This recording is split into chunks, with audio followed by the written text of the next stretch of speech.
Cohabitation, Engagement, and the Myth of the Common Law Marriage provided by Legal and Tax. More by Darren Cohen. Topics: Family Law, Wills, Estates and Trusts. April 19, 2021. Setting the record straight. We debunk the notion that a couple living together for many years creates automatic legal rights and duties between them. There is a widespread myth that two people engaged in a romantic relationship who have been living together for many years have what is called a common law marriage, which means that their relationship has the status of a legal marriage.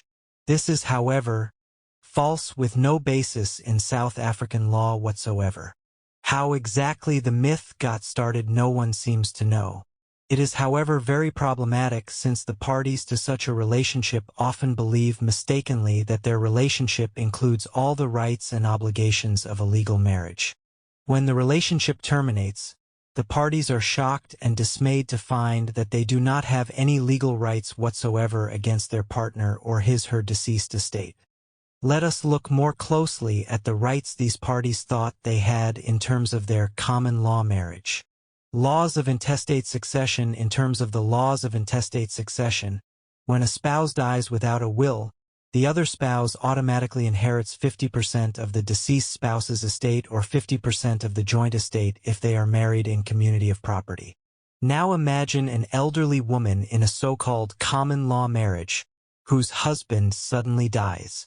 She is grief-stricken over her loss. To make it worse, she discovers that she will not inherit 1 cent from her husband's estate, as the laws of intestate succession do not apply to her common law marriage. Another example is in terms of the Maintenance of Surviving Spouses Act 27 of 1990. A spouse in a legal marriage whose partner dies has a claim against his/her estate for maintenance. Again, however, a spouse in a common law marriage cannot claim maintenance from the estate of their partner. The Act does not cover partners to such a relationship. Civil Union Act. The Civil Union Act 2006 is an act of the Parliament of South Africa which legalized same-sex marriage. It allows two people, regardless of gender, to form either a marriage or a civil partnership.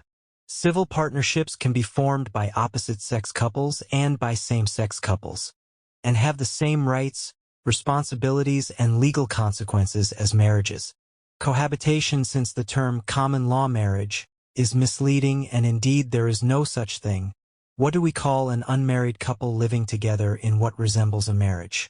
Such a relationship is commonly referred to as cohabitation, and with two exceptions, the relationship does not give rise to legal rights and obligations between the parties. Should the cohabiting parties wish to regulate and formalize their financial arrangement and other aspects of their relationship, they can enter into a cohabitation agreement. The agreement should be in writing and may contain any terms that are not illegal or immoral.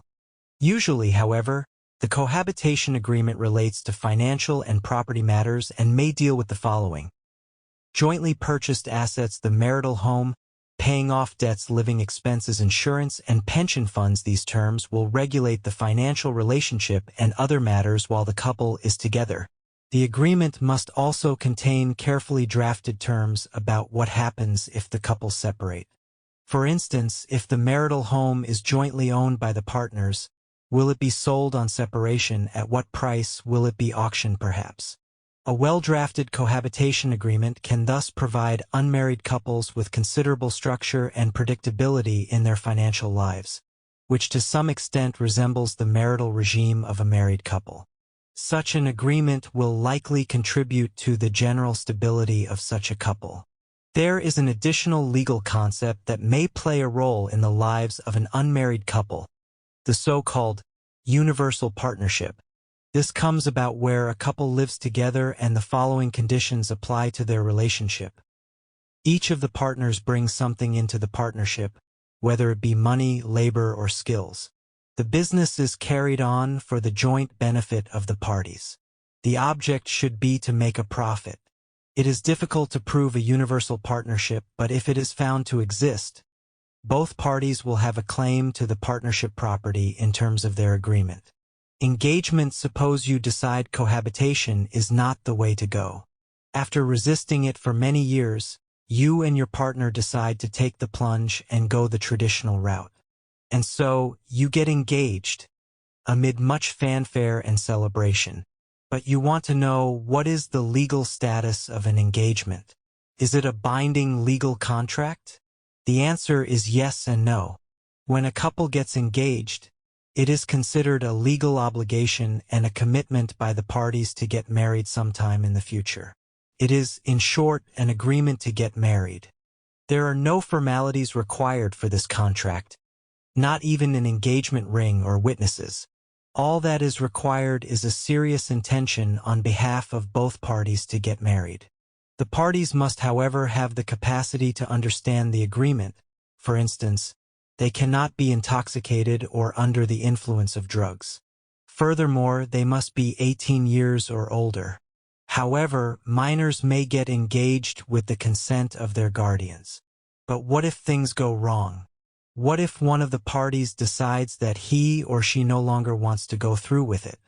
Can the other party force the reneging party to get married? After all, they do have a legally binding contract, and in any other kind of contract, one party can force the other party to comply with the contract. The answer, of course, is no. Neither party can force the other party to get married. Are there then no consequences to a broken engagement?